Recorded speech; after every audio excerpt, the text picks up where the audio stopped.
My name is Shirley, and I'm 31 years old. I feel incredibly fortunate to own my own home, especially given the current economic challenges in Canada. However, my husband Mark doesn't share the same outlook. He often adopts a negative perspective, partly due to his pride. Right now, I'm in a more lucrative position than he is, while he's stuck in a lower-paying job that has become a source of frustration for him. On top of that, his mother's constant criticisms make things even harder. She frequently compares him to others, highlighting people like Steven, who's now the CEO of his company, while Mark manages a local grocery store. These comparisons have had a significant impact on Mark's self-esteem. During their conversations, she pushes him about his job, questioning why he hasn't achieved more, despite his education. Caught in this cycle of negativity, Mark once claimed he was the sole owner of our house, hoping to gain some respect from his mother. He pretended that the house was bought with his money, hoping that would silence her disparaging remarks. Despite knowing the truth, I supported his little fabrication. I knew it was important to him to feel respected by her, even if it meant letting him have that victory, if only for a while. At first, his mother seemed pleased, but soon enough, she continued to push for more, urging him to aim for a higher-paying job. The pressure she placed on him was immense. As his partner, I stood by him, hoping to provide the support he needed, even amidst the challenges we were facing together.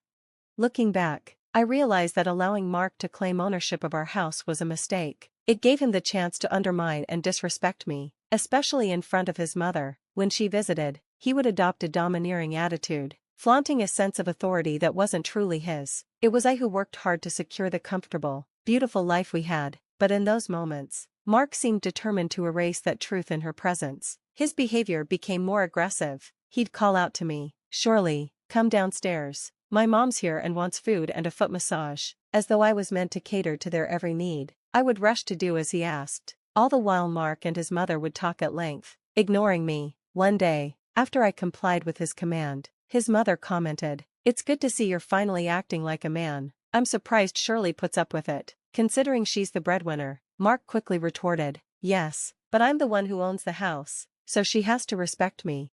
Inside, I would roll my eyes at these exchanges. His sense of entitlement was troubling, yet I understood that this facade was somehow important to him. It seemed like a way to mend his broken relationship with his mother. They had once been close, but that bond had been strained after Mark dropped out of college to pursue a failed get-rich-quick scheme. That failure left him broke and discouraged, and his decision had only deepened the rift between them. Now, as he tried to repair their bond, his mother often dismissed him, praising his more successful brother, Steven.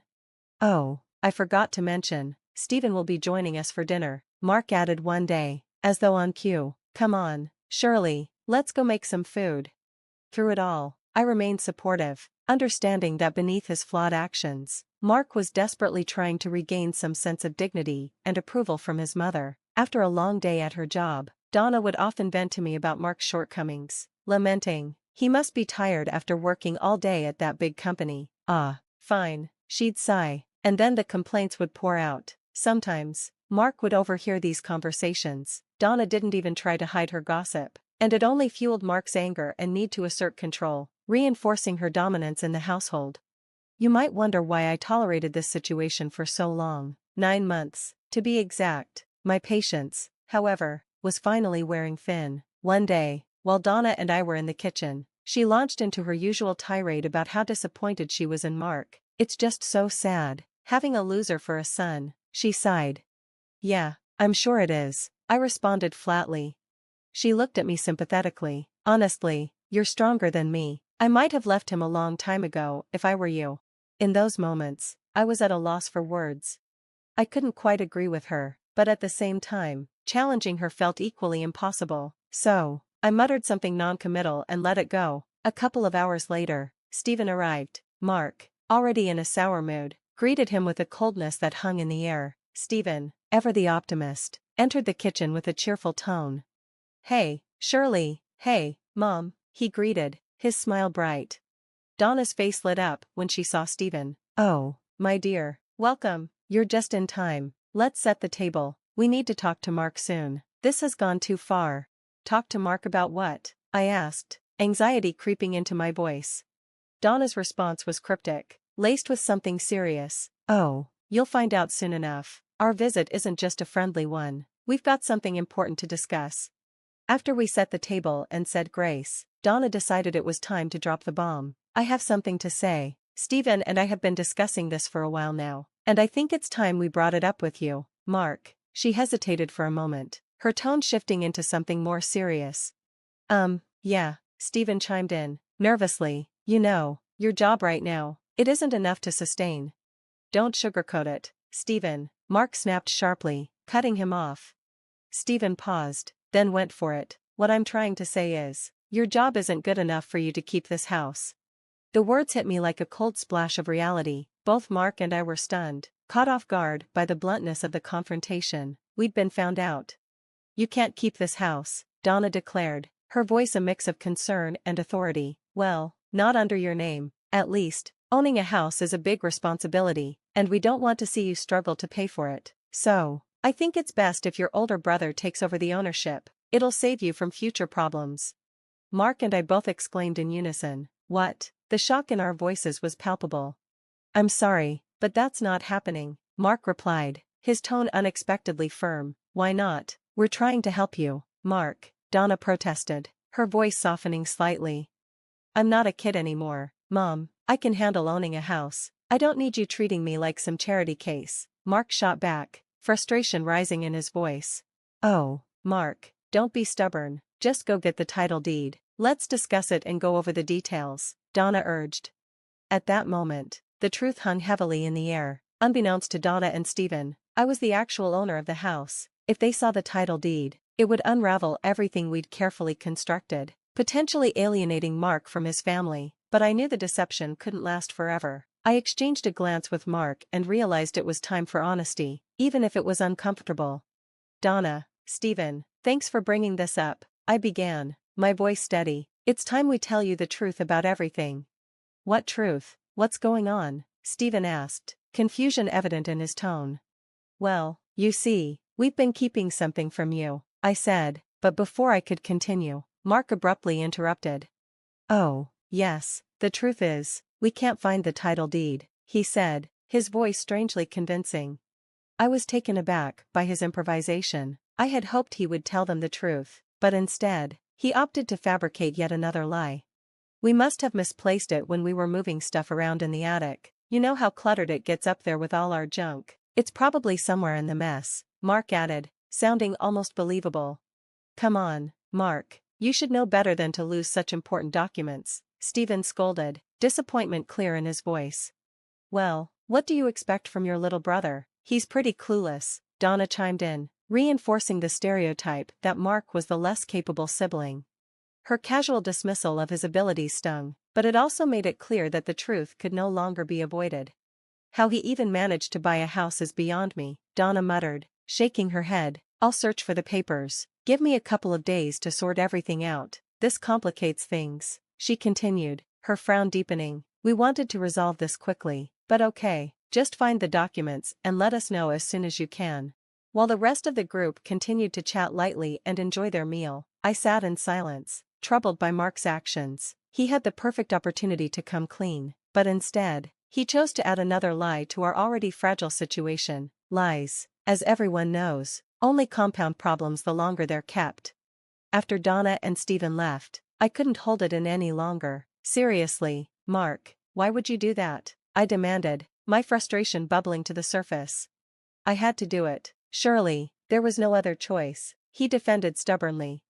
There's always a choice, Mark. You've been maintaining this facade for far too long. Eventually, the truth is going to come out, I countered, my voice firm. I don't need a lecture from you. Surely, I'm a grown man, Mark snapped, irritation thick in his voice. Then start acting like one. Taking responsibility for your actions is more mature than hiding behind lies, I shot back, my patience running thin. Enough, Shirley, stop nagging me. You always act like you're in charge, bossing me around. But here's the thing, you're nothing without me, he blurted angrily. Excuse me? And whose name is on the title deed? Because it's certainly not yours, I retorted, frustration boiling over. Maybe it should be, he snapped, his voice dripping with venom. I couldn't believe my ears. How dare you? I exclaimed, my voice rising in disbelief. You ungrateful, spoiled brat. I'm the one who runs this house, and I'll do what I want. It doesn't matter if your name is on the title deed, this is my house, and I make the rules. I'm going to get that title deed changed to my name. It'll take about 7 weeks, but I'll tell Mom it took longer than expected. Now go get the deed." His words hit me like a slap, and I stood there, utterly speechless. In 5 years of marriage, Mark had never spoken to me with such hostility. His constant need for his mother's approval had pushed him to this point of aggression, revealing a side of him that was shocking and deeply unsettling.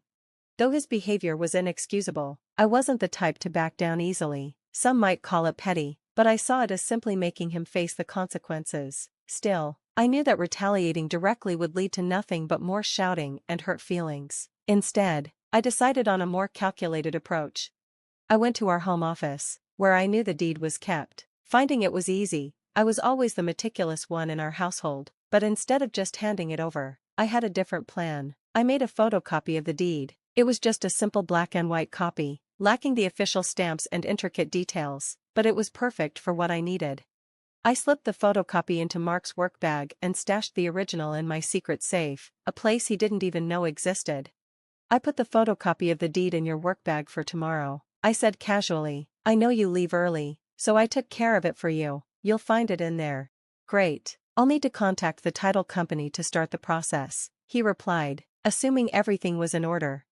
The next day, my phone rang. It was Mark. "Hey, babe, you put a photocopy of the title deed in my bag. I need the real one for the process." "Oh, did I?" I feigned innocence. "My mistake. The guy here won't accept the photocopy. Since your name is on the deed, I think you should be involved in the process too." Mark's tone turned sharp. "Unlike you, some of us have demanding jobs that require our full attention." "Then let's schedule a meeting to discuss this," I suggested, keeping my voice neutral.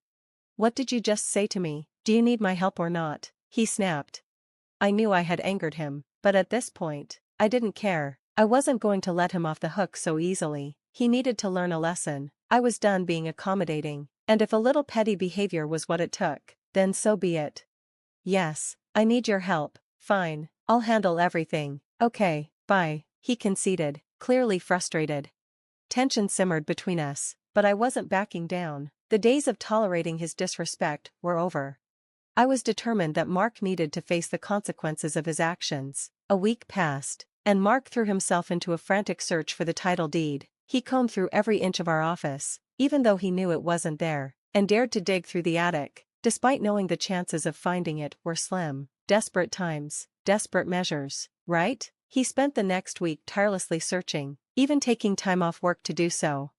Part of me felt guilty watching him search, day after day, but then I reminded myself this was a necessary lesson. He needed to understand the consequences of his deceit and how his actions had undermined our relationship. As I reflected on the hurtful things he had said to me, any sympathy I might have felt faded. He'd been avoiding calls from my mother-in-law and actively ignoring Stephen, fully aware he'd missed the deadline by a wide margin. Then, one evening, my phone rang. It was a joint call from Donna and Stephen. "Hello, dear, how are you?" Donna's voice came through. "I'm good, thanks. How are both of you?" I responded, trying to keep things light. "Not good, dear," Donna said, her voice tinged with concern. "We've been trying to reach Mark, but he's been ignoring our calls about the title deed." "Yes, I've noticed he's been avoiding your calls. Is everything all right on your end?" I asked, already knowing the answer. "No, actually," Donna said. "He still hasn't found the deed." "That's concerning," I agreed. "Mark needs to get it together." "I've been telling him the same, but he doesn't seem to listen," Stephen added. "We'll come over tomorrow to help him look for it. Tell Mark to take the day off. It's not like he's doing anything important anyway." "I think we should give him more time," I said half-heartedly, knowing it probably wouldn't matter. "I've waited long enough. These things take time, and the sooner we get it sorted, the better." "Surely, make sure Mark is ready for a long day of searching," Donna commanded. "Got it, Mom," I replied, keeping the details to myself. I didn't want Mark to be spared the consequence of his actions. He thought he was taking a day off to rest, but tomorrow he'd be confronted by his disappointed family. The next morning, while Mark was still sound asleep, Donna and Stephen burst into our bedroom. "So you're sleeping instead of finding what needs to be found?" Stephen snapped. "Unbelievable. It's not a good look, bro. We took time off to help you, and you're just sleeping?" Mark groggily sat up, caught off guard. "What's going on?"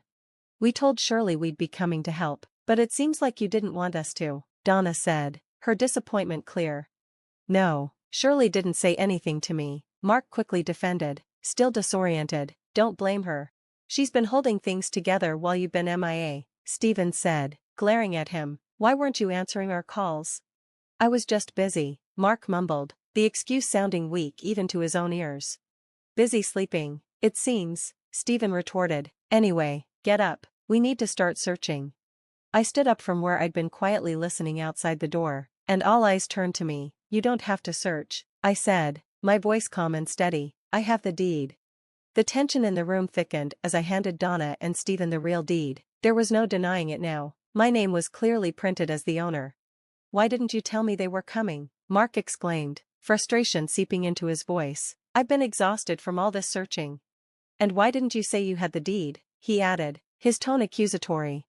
Because there's something you all need to know, I said, cutting him off firmly. Mark doesn't own this house. I do. My name is on the deed, not his. He's been lying to all of you, and I went along with it because I loved him, but his recent behavior has made me reconsider. It's time you all knew the truth. Mark's face went pale. No, Mom, she's lying. His voice lacked conviction. I turned to Donna and Steven, handing them the deed. Here's the truth, I said calmly. Mark tried to defend himself, but Donna interrupted. I can't even look at you right now, Mark. You've lied to us for so long and treated Shirley like this. It's too much. You're pathetic. Steven's voice was filled with anger as he spoke. You're unbelievable. You said horrible things to Shirley, attacked her, and now we find out you've been lying to everyone? You need to grow up, and don't even try to defend yourself. You've wasted all of our time. Mark stood there, stunned, as Steven continued, his voice sharp. I should punch you right now, for wasting Mom's time, for wasting my time, and for wasting Shirley's time, energy, and love. You treated her like garbage, and she put up with it. Save it, don't bother contacting us for a while, Steven snapped before following Donna out of the house, leaving Mark and me alone in the silence. I turned to Mark, my voice steady but full of reproach. You know what's funny? You call me ungrateful, but you're the truly ungrateful one. You're pathetic. Your behavior disgusts me. I'm glad your mother and brother finally saw you for who you really are. Mark stood there, dumbfounded, as the weight of the situation settled over him. And you're right about one thing, I added, my tone sharpening. You might be a man, but you're not the head of this house. If you want to stay here, you better start respecting me and pulling your weight. Otherwise, you can find somewhere else to be. Mark's face twisted with shock and realization. He'd ruined 3 important relationships in one fell swoop. He hadn't expected me to stand up for myself. And now, the consequences were clearer than ever.